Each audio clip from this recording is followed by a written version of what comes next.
Hi, I would like to welcome everybody to this event. So I know there's a lot of people from all over the place and it's just a great opportunity to say hi to everybody.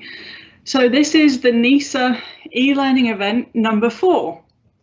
And this is a moderated event. So if you have questions, there is a question and answer section and you can type in your requests.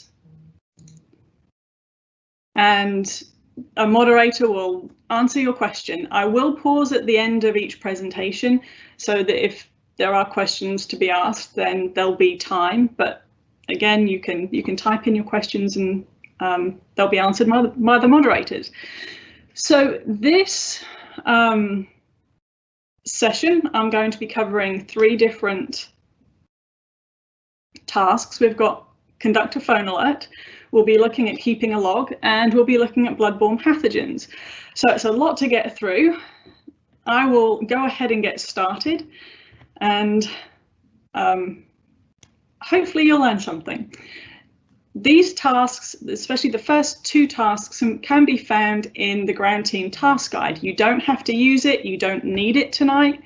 But if you don't have a hard copy of the task guide, if you go online, you can Google ground team task guide, and probably one of the first links that comes up is going to be a link to the ground team task guide. So that's a great resource for you. And then once this session is over, you can go to the task guide and you can look stuff up, and it's just a good resource. So let's look at conducting a phone alert. So what's the task? You're a member of a ground team and you receive a phone call at home alerting you for a mission. Well, that's what we're going to look at.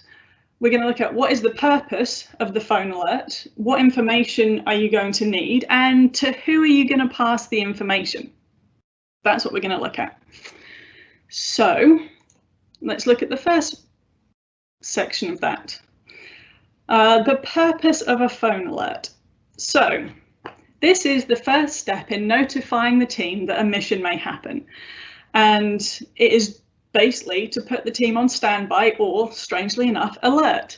And very often this happens in the middle of the night. You get a phone call. So first thing to remember is just take your time, get your brain awake if you've just been woken up, pay attention, because this is alerting you that a mission is taking place. So somebody needs your help. So right from the start, we need 100%. So that's one purpose. It is a call to action, as I said, pass on the relevant information, and we're going to look at that information in a moment. Another purpose is to find out who is available, because just because you get a phone call doesn't mean you can actually go on the mission. So it lets the team leader know who to expect and to start planning, because if he can't even get 4 people, then you don't even have a ground team and you have to start planning for other events and pulling in other squadrons and that type of thing. And it also, one other thing to mention about the planning, it's also the logistics of, do we have enough transportation? So the phone alert is very important to get things rolling. Now let's look at the information that's going to be passed on. There are 6 pieces of information that are essential, and these are all listed in the task guide. So this is nothing astounding that is just on these slides. So the type of mission, you have to know, or it helps to know, whether it's a missing person, and if it's an adult or a child, if it's a missing or overdue aircraft, or if it's an ELT mission, emergency locator transmitter, if an aircraft has gone down. It just kind of helps you get in the right frame of mind just from the start. Let's look next, expected duration of mission. Now this could mean just thinking, do I need my 24-hour gear or do I need my 72-hour gear? But it can also, it might come across the phone, whoever's instructing you, it might be, you know, we're fairly sure this is just going to be our team for 1 day, or you might get told we're going to be gone all weekend. They might not specifically say 24 or 72 hour, but you'll get an idea of how long you're going to be gone and what gear you have to take with you. Very important. Time and location of meeting place is just what it says. It's where are you meeting your team? Are you going to meet at your squadron's meeting location, or are you going to meet at the Walmart car park on Highway 72 or whatever? So straightforward, but important. Any special instructions, any special equipment? Maybe the person passing on the information is going to tell you it's going to be a weekend. We have no accommodation sorted out. If you've got a tent, you need to bring one. Make sure you've got your shelter gear, which you should have anyway, because it's on your task list. But any special instructions, any special equipment, any significant weather information might be passed on at this time. There's lots of things that could fall under point number 4. So mission number, you'll get a mission number that may be needed for paperwork. You might need it for paperwork or on team paperwork. You might need it for insurance purposes. You might, who knows? But the mission has a number and that's been assigned, and that's something that you need to make sure you have. And lastly, a callback number. So make sure whoever calls you, you get their callback number because you might need it. Like I said, this might happen in the middle of the night, so you might get woken up, or you might be in the middle of a meeting or any number of things going on. So make sure you ask questions. You don't want to be on the phone a long time, but you do want to ask questions. Make sure you understand everything. Double check. If you have to read it back, that's a good thing. So read it back and just double check you got the right location, the right time, and double check. That's a good thing. And I guess the most important thing on this page is don't think you're going to remember it. Write it down. Next. So this is where the slides start getting interesting. So going down the chain. So squadrons have an alert roster. So, and it's normally, or very often, it's in the form of an image because it makes it easy. Again, this is taken straight out of the task guide. Depending on your squadron's span of control, it might look very different to this. However, at NESA, we teach and we assess according to the task guide. So that is what you are getting today. It is how it is suggested in the task guide. And like I said, this is the image out of it. So you have the point of contact at the top, First Lieutenant Smith. This, depending on your squadron, you know, it's really going to depend who it actually is. It could be an alerting officer. It could be an emergency services officer. It may be your squadron commander. Just a note, if this is not your squadron commander, make sure at some point in the chain, the squadron commander is notified that he's got a team going out. So anyway, you can see that instead of Lieutenant Smith calling 5, 6, 7, 8 different people, he only has to make 2 phone calls. So for example, Lieutenant Jones gets a phone call from Lieutenant Smith, and Lieutenant Jones in turn calls Senior Member Green. So also at this point, it's probably fairly clear that everybody on the alert roster needs this information. And again, it might be an image form, you might have it on a spreadsheet, but everyone needs to have the information because they need to know who they have to call. So, excuse me, on the other side of the roster, you've got Cadet First Officer Brown, who has to call Cadet Staff Sergeant Doe, Cadet Sergeant White, and they in turn have someone that they need to call. Now, let's say, for example, that Cadet Staff Sergeant Doe isn't available. Brown calls Doe and he gets absolutely no answer. It just rings and rings. Well, now he has to look and see who would Doe be calling. Well, now he needs to call Cadet M and Black, because otherwise the chain is broken and somebody is not going to get the information. So key thing to remember is if the person you are calling is not available, you then have to call the person they were meant to call. and you pass on all the information that we spoke about on the last slide. So next, all that information, we've just passed it down the chain. We now need, in turn, to pass all that information back up the chain again. So we have to confirm who got the information, who could not be reached, and who will attend the mission. And all this somehow has to get back up to that person at the top of the chain. Now, in the task guide, it explains this 2 different ways. These aren't the only 2 ways to do it. Your squadron may have a perfectly acceptable roster of their own, but again, this is being taught according to the task guide, so let's see what that has to say. Okay, so remember, all the information has gone down the chain, so we are now looking at going back up. So for example, Second Lieutenant Jones was on the phone with Senior Member Green. And Senior Member Green may have said, yes, I can go, absolutely, I've got all the information. So now what Lieutenant Jones has to do is, Lieutenant Jones calls Lieutenant Smith and says, I can go, I got all the information, I spoke to Senior Member Green, and Senior Member Green can go. Passes it up the chain. Same as we move across. So Cadet Staff Sergeant Doe calls M and Black, who maybe said, I can't go. So now Doe tells Brown, I can go, but M and Black, I reached him, but they can't attend. Now Brown is going to wait before he calls back up to the very top because he made 2 phone calls. So he has 2 chains coming back to him. So as you can see, you have M and Cook spoke to Davis, and Davis passed on information to Cook.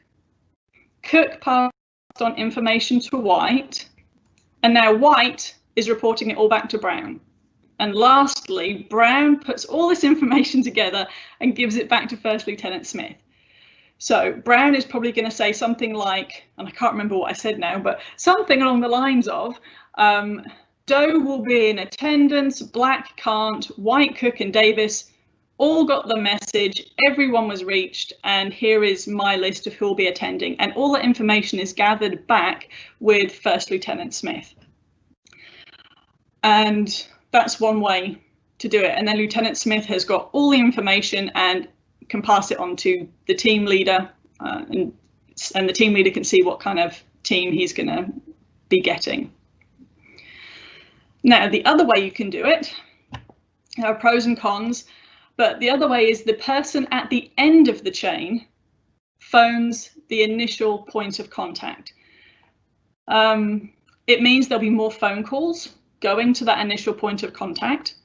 It also means that you might have very new, unless you organize your roster a certain way, you might have very young cadets calling the squadron commander, which is fine, but they might not, they might be hesitant about that. So just decide what's best for your squadron. And again, based on these couple of ideas, make sure you develop your roster. So continuing on with communicating the information, each squadron needs to have an alert roster, and it doesn't happen by mistake. It is, so each squadron should have an alert roster. Let me just skim through these because I think I might. It's an organized way so that everybody can be reached. You're not leaving people off, you're not forgetting someone one time and remembering them the next. It's organized, it's a set way to do it. You need to keep the list up to date, which means it's not going to happen by accident. You need to actually assign somebody to do it, a specific person, the alerting officer, the ES officer. Maybe it's the ground team leader, however your squadron designates it to be done. And that is conduct a phone alert. So that was very quick. Hopefully it was self-explanatory. I'm sorry for all the arrows. I hope that didn't get too crazy and you kind of followed what I was saying. So I don't know if there are any questions that need to be asked of me right now, but you are welcome to ask, or I will give it a moment and take a sip and move on.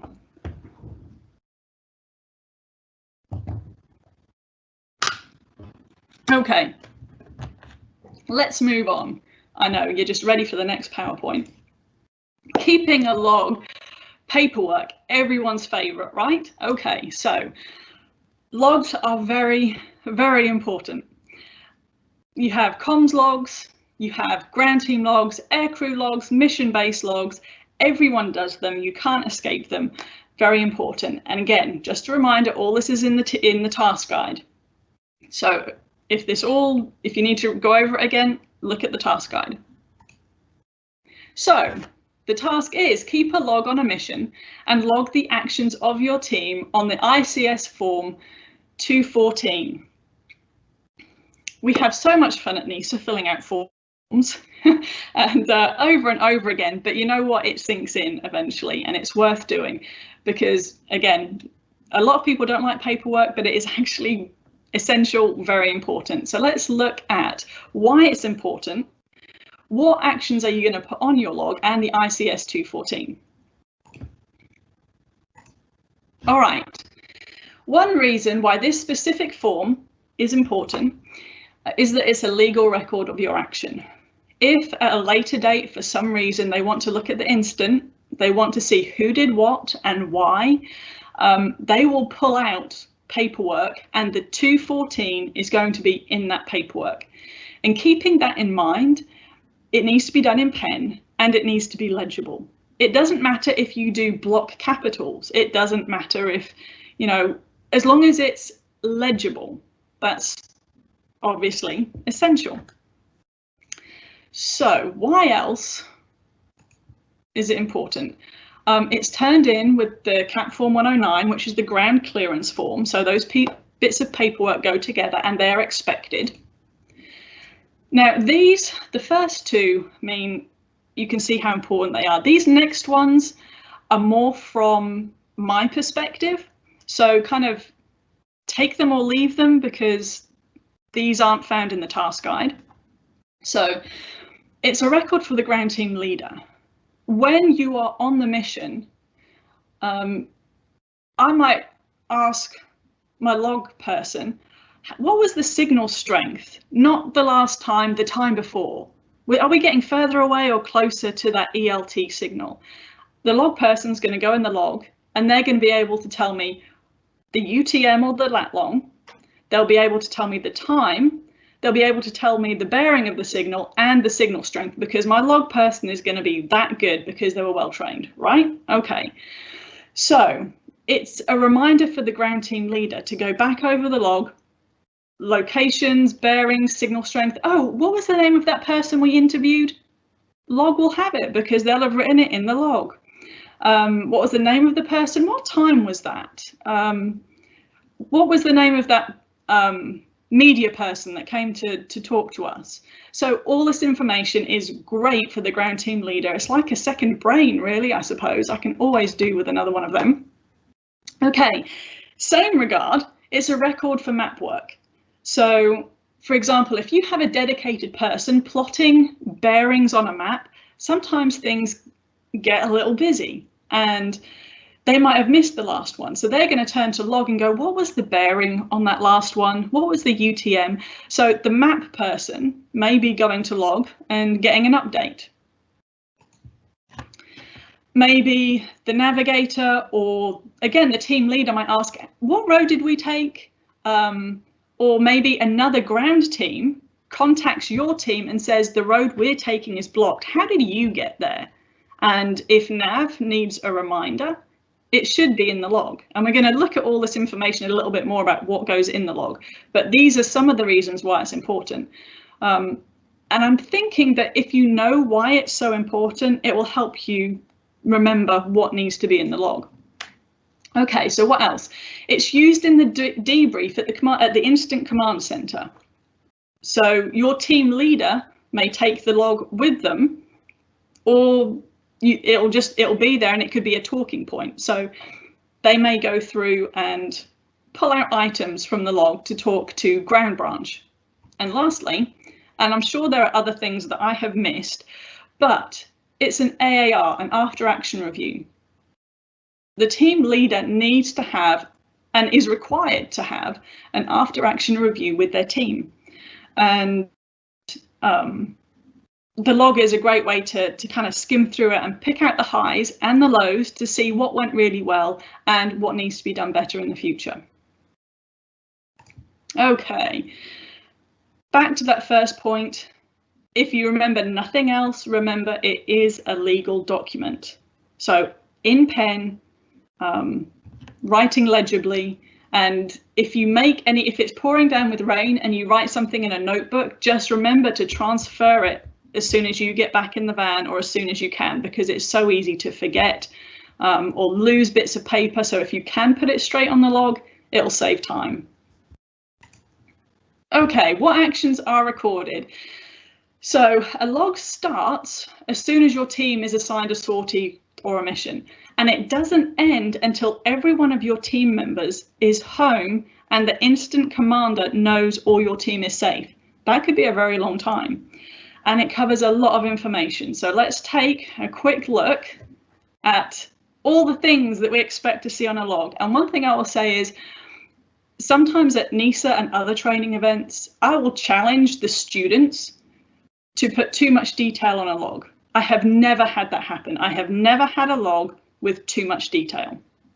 So let's look at some of the things that are expected on there. Departure and return times to the mission base. That's fairly straightforward. When did you leave and when did you get back to mission base? Routes taken to and from the search area. Well, we've already spoken about that, but you know, it's a turn by turn. You know, you don't have, it doesn't have to be full sentences. It can be, you know, traveled south on Interstate 65, we took a left, or we turned west onto Highway 72, and we turned right onto County Line Road after so many miles. You know what? It is arduous and it is a pain, and the log person will need help getting all the turns and all the road names. So remember that. That's another reason why you need to be quiet in the van, so that they can hear nav and they can understand what roads they've taken and that kind of thing. Times entering and leaving search areas. Now it says leaving search areas, but when you arrive at an interview, when you arrive at your search area, when you get out of the van, which that's on here later actually. So, but straightforward, when you arrive at your destination for your sortie and when you leave. And you might have multiple kind of redirections and within the mission that you're on, and it all has to be accounted for. Times and locations of clue detection or witness interviews, that's straightforward. So what time did you find that sweater? What location was it? As in, don't say it was in the field, because in the field means absolutely nothing to the person reading this form. You need to say it was found at this time, at this location, either name the field and then also give a lat long or a UTM, whatever your team is using. So be very specific. Don't say we found a jumper on the path in the park. Doesn't help. So details. And witness interviews, you can also reference here that, you know, who you spoke to, what time. You can put in their address, but also you could reference, you know, see the interrogation form. So time and location of a find. If you find what you're looking for, you find that person, you find the aircraft, that information. Communication checks. Every time your team uses the radio or receives a message, it has to be written down. So if you have maybe top and bottom of the hour check-ins, every single check-in needs to be on that log. Even if you don't get hold of mission base, you might say at 17:30, check-in with mission base, checked in with mission base, nothing heard. Report that you didn't hear anything. You're letting people know you tried, And you're also letting maybe people know there's a bad area for communication. So everything that comes back and forth, remember the team leader might need to reference that. So if you can't get to your destination, you have a designated mission. If you can't get to that search area because of natural hazards, if one of your team members gets sick and you need to stop and turn around, put that in the log. Okay, what else? If you encounter local authorities, sheriffs, police, write down who, get their name, get their details, what they asked, put that in the log, very important. If the media asks you a question, what media group are they from? What is their name? Did you get their credentials? Of course, you'll tell them to see the PIO. So you can put in your log that you told them to talk to the public information officer. Key mileage when you leave the pavement. So as in if you leave the paved road, you might turn down a track. So you need to give the location where you did that, how far down the road you were when you did that. If you get out of the vehicle and you have to walk to your search area, write that down. Distress beacons or other emergency signal acquisition, what time you found it. And also, so you can see there's a lot of information here. Again, this is all in the task guide. If you're on a mission, take out your task guide. Let me see.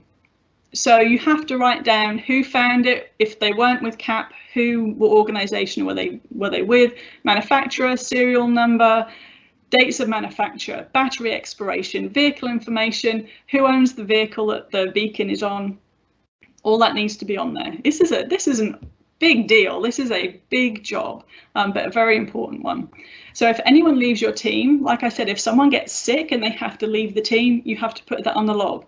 If a canine unit joins your team, you have to put that on the log. Lastly, ICS 214. So if you Google ICS 214, it is probably going to take you to a FEMA training site where you can download exactly what you see on the screen right now. And the best thing about it is it will actually be 3 pages. It's the front of the log, which you can see up there, the back of the log, which you can't see.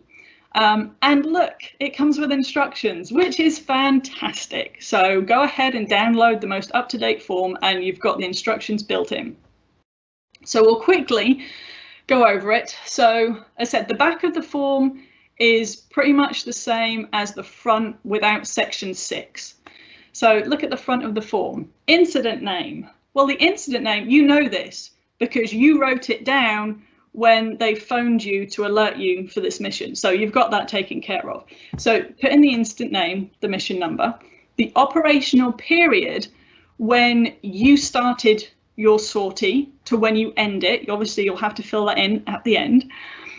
The name, that's the tactical name. So you might be of your group. So we're probably ground team 1, ground team 2. If whatever name you are assigned, your team is assigned on this mission, goes in there.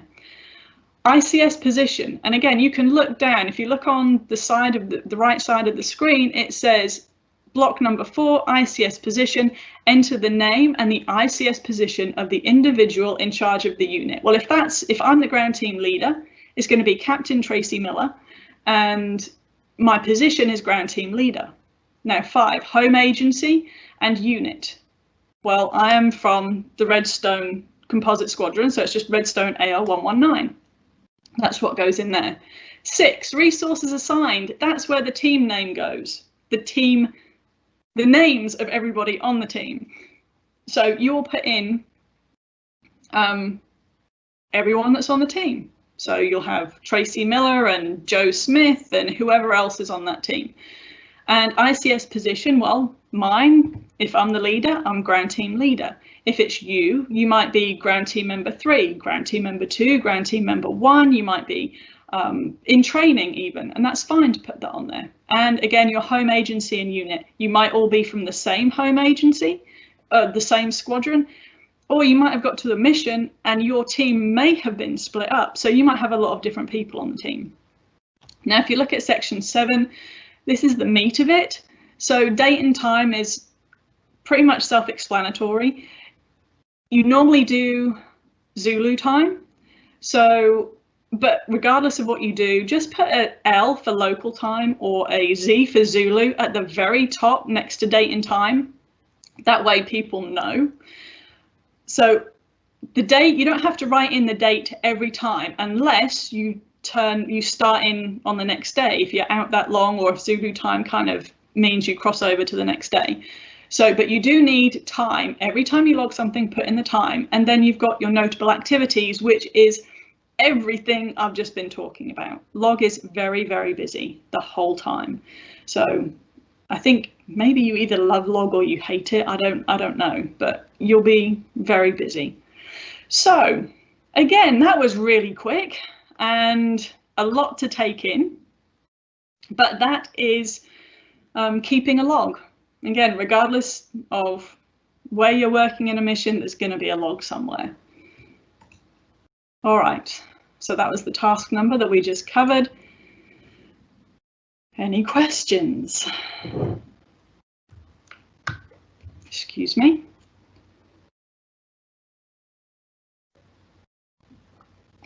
Okay.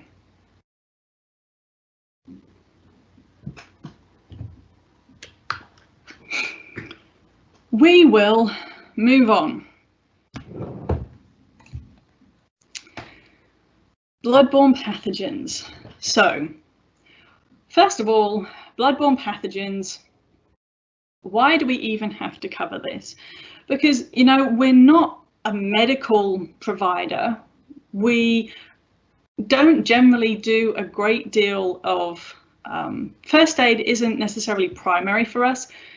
We only do first aid up to the level at which we are trained, which for most of us is just general first aid, and we can't do anything beyond our training. So it's just, like I said, general first aid for most people. But we want to help people, and we have to talk about this because it's important, and there is a chance that you may come into contact with what we're going to discuss in these slides. So we're covering it because it's a safety issue, it's important, and there is a chance that it is going to be relevant for you at some point. Okay. What are bloodborne pathogens? Well, BBPs are disease-causing microorganisms that may be present in human blood. So and basically a pathogen, just think of it, I'm going to keep it simple because that's the way I like things and it's good for me. And I'm not medically trained, so it's going to be simple. And if you have medical personnel in your squadron, this is a really good subject for them to, you know, have them do a safety briefing on this. So get the experts to go over this. So this is going to be simple. But so just think of pathogens as things that make you sick. Okay, that's how I kind of just look at it in my mind. And they are very often found in the blood or other potentially infectious material. So what we're saying is we don't want someone else's blood that could be infected coming into contact with us and our blood, because then we're going to get sick. So if we have a small cut, or even just, you know, one of those really annoying and painful hangnails, you don't want blood or other potentially infectious materials getting on that and getting into your system and making you sick. You also don't want anything around your eyes, your nose, your mouth, your ears, because we've been hearing about this so much. That's just an easy way to get infected. And so this is all about putting up a barrier and protecting ourselves. The main three that, when you look up this, the main three that are mentioned even at the CDC is HIV, hepatitis B, and hepatitis C. There are others. I mean, we could talk about chickenpox and measles and all these other illnesses that we can get, but these are the big three that are generally mentioned. So what's the big deal? Well, you probably already know what the big deal is. Some of the symptoms for HIV, you can see it's very much looking like flu at some point. The chills, the rash, the night sweats, muscle aches, etc. Symptoms can take weeks or years to appear, and not always, but it can lead to AIDS. So there is the potential that you can die from this. So it's a big deal, and it can take years to show up, and you will never get rid of it. It can be reduced in your blood, but it will not go away. You are stuck with it forever. And hepatitis B, and I'm just going to put up hepatitis C, the acute symptoms, again, fatigue, poor appetite, stomach pain, nausea, jaundice, literally people will look, their skin just looks yellow. So acute symptoms eventually go away, but they can last months and it's miserable, but they don't always go away. So you could end up with liver damage, you could end up with liver cancer. It's a really big deal. And these are just the top three. There are other things that can make you ill as well. So we do not want to get these. Our first priority is us. We don't want ourselves or our team members to get sick, which is exactly the reason why we cover this. We want to help people, but we have to keep ourselves safe. So let's talk about how we're going to put up that barrier and protect ourselves. We are going to talk very quickly about, isn't it funny how I say we are going to talk very quickly? I'm going to talk very quickly about engineering controls, work practice controls, personal protective equipment, universal precautions. So let's have a look at the first one. Engineering controls, when you hear that, it just means the physical things that you can touch and hold. So like it says, structural mechanical devices, hand washing facilities, eye washing stations, sharps containers, biohazard labels, biohazard bags. You as a ground team member do not have to carry any of these items. This is not part of your required kit. Now, you want to carry some of this we're talking about on this slide, that's fine. Team leaders may have some kind of biohazard kit. They could potentially have a sharps container. They might have biohazard bags. They might have an apron. Just check with your team leader before you get started. One thing I'll say about sharps containers is don't touch needles. Don't mess with them. You have absolutely no need to. So if a team leader has a sharps container, great, but don't start looking for things to put in it. Just leave it alone. Now, work practice controls. These are the behaviours necessary to use the engineering controls we've just talked about. So this is actually using what's provided for us or what's in our gear. What's the point in having any of this equipment, any gloves or anything in our gear if we don't use it? So work practice controls are the behaviours of using the equipment. Okay, I'll start by mentioning the sharps containers. I've already said we're not messing with anything we don't have to. We're not going near needles. But if your team leader has a container, it's good to know that they do. Using an eye wash station. How many times as a ground team person have you been out in the field and seen an eye wash station or a hand washing station? It's, you know, it's not going to happen, and we'll talk about that in just a second. Now, a very important practice is washing your hands after removing your PPE, your personal protective equipment. Again, that's not what it looks like in the field. We don't have nice hand washing stations. We don't have eye washing stations. What it's going to look like for you is probably that. So it's rinsing out your eyes with a bottled water, or it's using soap leaves or hand sanitizer. And if you don't know what soap leaves are, they're really, really thin bits of paper that are coated with or infused with soap. And when you pour water on your hands, you rub the soap leaf and the paper disappears and you've just got soap. And they're great, and they're really small and pack up tiny, so they're a good bit of kit. But again, for us, nothing fancy. It's going to be the bottles of water in the field. You have heard this so many times that I'm sure you're all experts by now, but hand washing is the most effective method of preventing the transmission of these BBPs. So you all know how important hand washing is right now. Again, we're in the field, so if all you have is hand sanitizer and towelettes, that's great. Use it, absolutely use it. But as soon as you can, you have to wash your hands with soap and water. That's very important. But again, you all know that. Continuing with the work practice, our mannerisms, our behavior. I talk with my hands, you know, it's what I do. And when you are working on someone, if you're performing first aid, got your gloves on, don't start doing this. You don't want to be flicking infectious material and sharing it with everybody.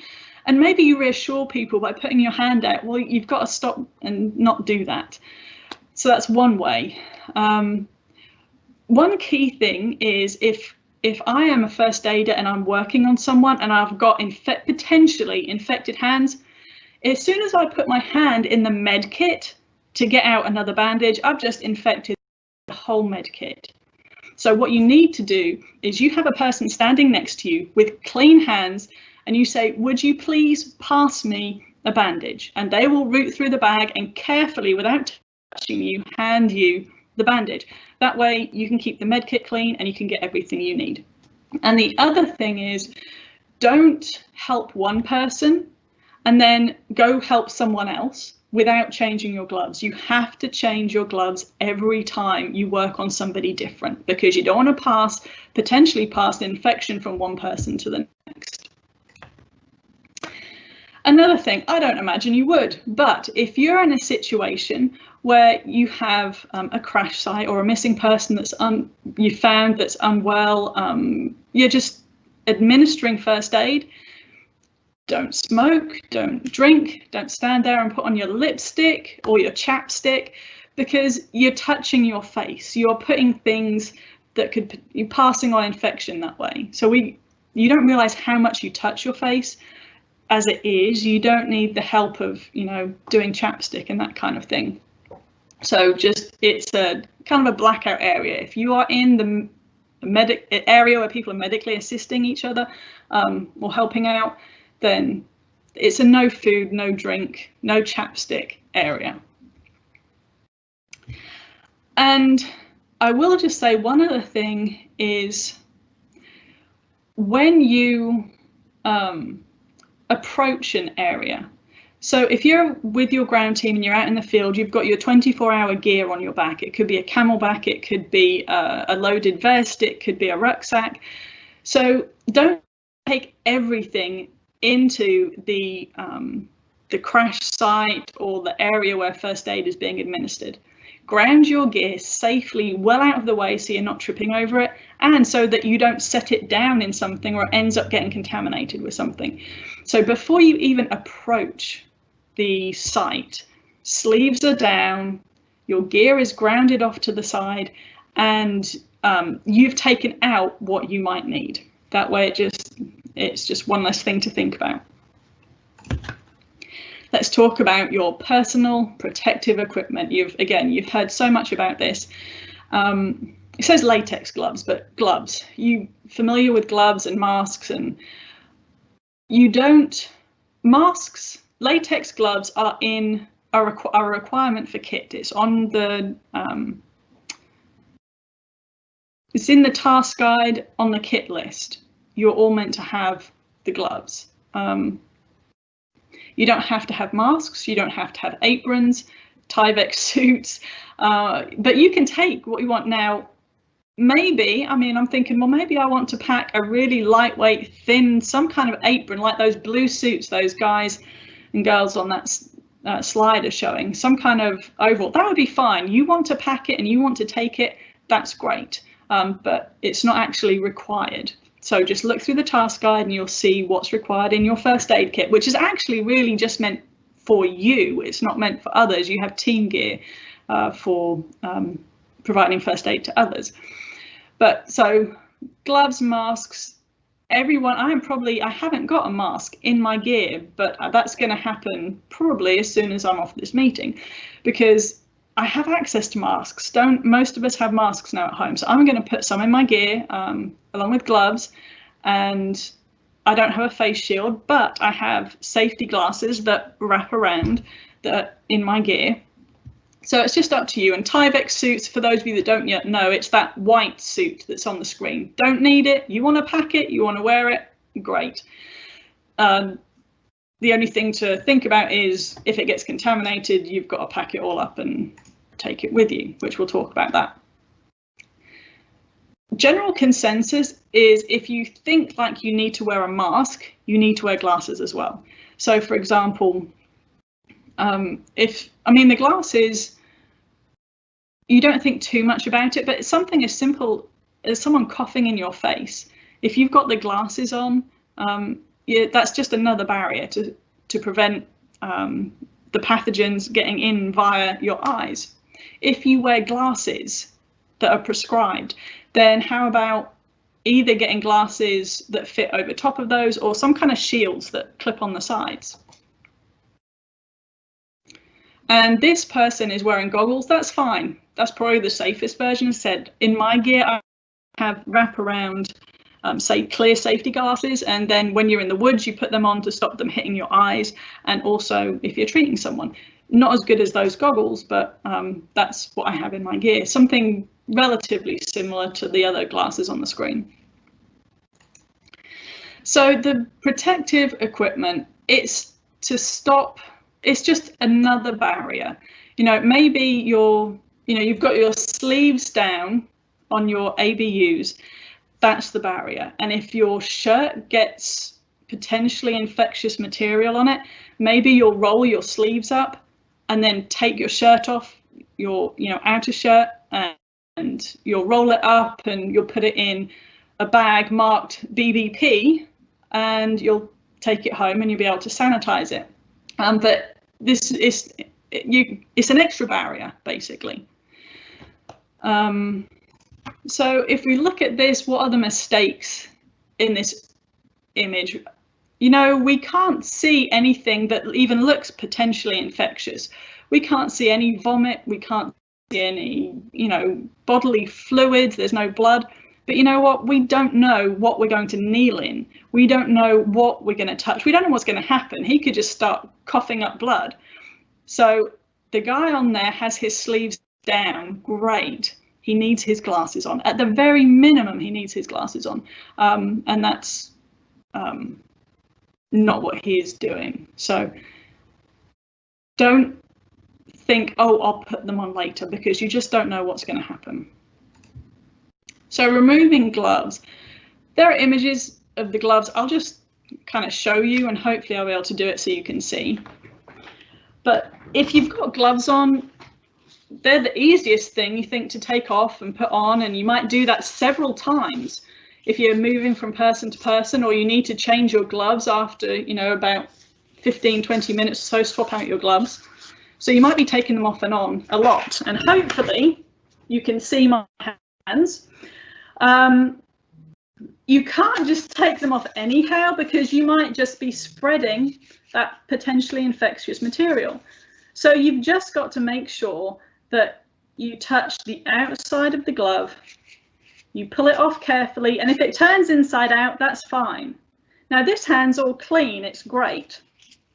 So you just screw that up. And now I take my clean fingers and I put them underneath. And I turn the whole glove inside out. So now everything is clean. It's a tidy little package. And then what I will do is I will drop this in a bag marked BBP, and it's probably a red bag, and marked for incineration. And you just drop that into that bag, because you really don't want to leave your trash everywhere. If you're treating someone, you don't want bandages left out everywhere, and you don't want your gloves and all your gear just all over the grass. So you take a bag, or hopefully maybe your team leader has a BBP bag, or you designate a specific bag clearly marked for BBP that is going to be incinerated, and maybe BBP that is your personal stuff that you need to make sure is cleaned properly. So talking about clothing, it could be exposed. And if that happens, it needs to be handled carefully. And I've kind of mentioned some of this already. So if it's your ABU shirt, roll the sleeves up, then take the shirt off, turn it inside out and put it in that bag so that you know what's in that bag needs to be cleaned very carefully. If it happened to be, for some reason, it got onto your t-shirt, you're not going to pull your t-shirt off over your face and just lift it straight up, because then you're smearing it over your face.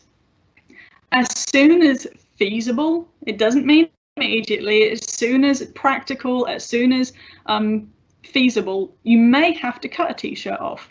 Hopefully, I mean, it's not very often that's going to happen, and I'm not envisaging scenes of mass carnage or anything. So the chances are that's not going to happen, but it's something to think about and keep in mind.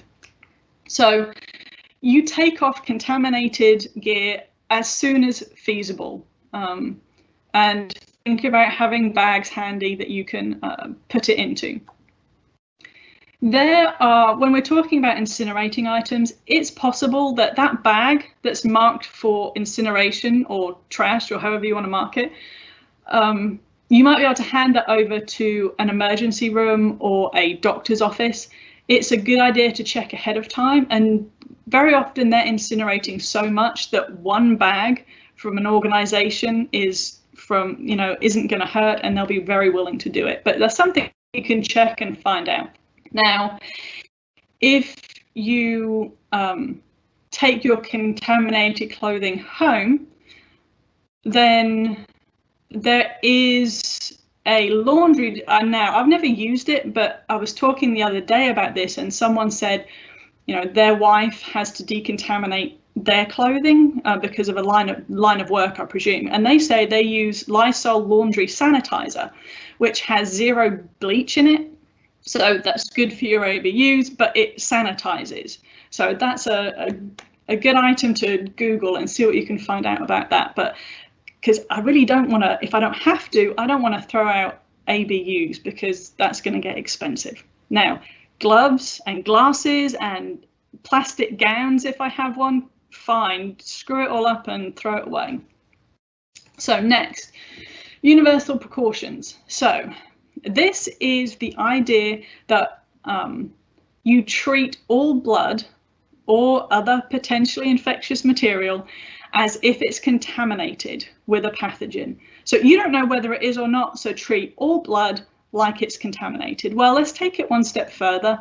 An alternative is a body substance isolation, which means you treat all bodily fluids as if they are infected. And let's talk about that just a little bit. Meaning, if you treat everything like it's infected, you are always going to gear up. You're not going to be like that picture and go, oh, that looks fine, there's no problem, and walk in without wearing your PPE. Don't do it. So treat everything like it's infected. These substances require universal precautions. There can be pathogens in blood, cerebrospinal fluid, synovial fluid, pleural fluid. So, I mean, these require universal precautions. However, any substance with blood in it needs universal precautions to be applied. However, I just think it's easier to say avoid any bodily fluid. These substances, surprisingly enough, do not require universal precautions. So, however, if there is blood in any of those fluids, then they will require universal precautions, and they are contagious, but you don't know. So again, I think we just come back to avoid any bodily fluid, because quite honestly, anything on that list, I don't want to get near or touch. So I'm going to be glasses, gloves, mask, and I'm just going to be all decked out, because that's horrible. All right. If you think you have been exposed, if something gets sprayed in your face, if you have a cut that you realize has been exposed to somebody else's blood, if you get stuck with a needle, I'm no expert.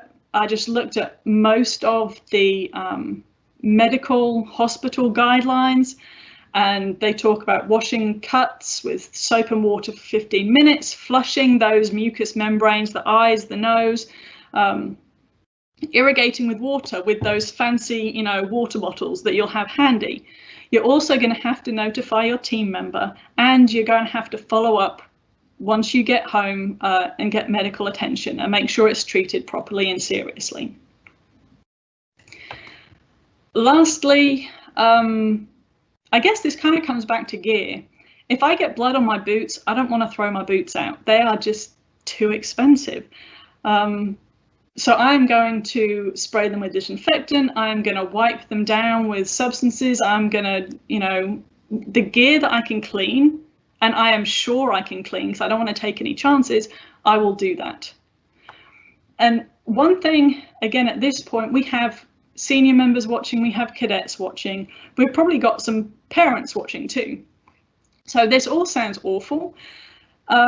We actually take a lot of consideration with cadets on a ground team. So personally, for me as a ground team leader, the cadets will probably not get anywhere near this. I'm going to use, if I have senior members on my team, I'm going to use senior members.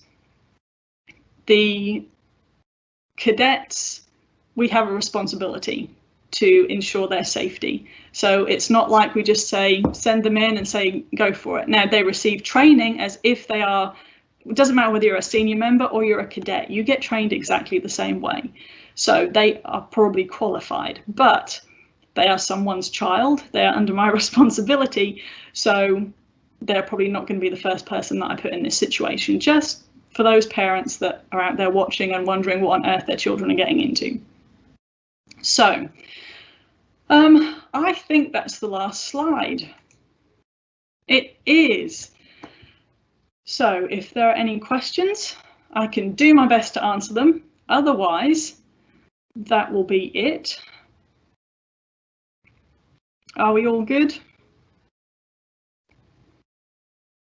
I think they're skimming through right now. Just have a look. I really appreciate your time logging in.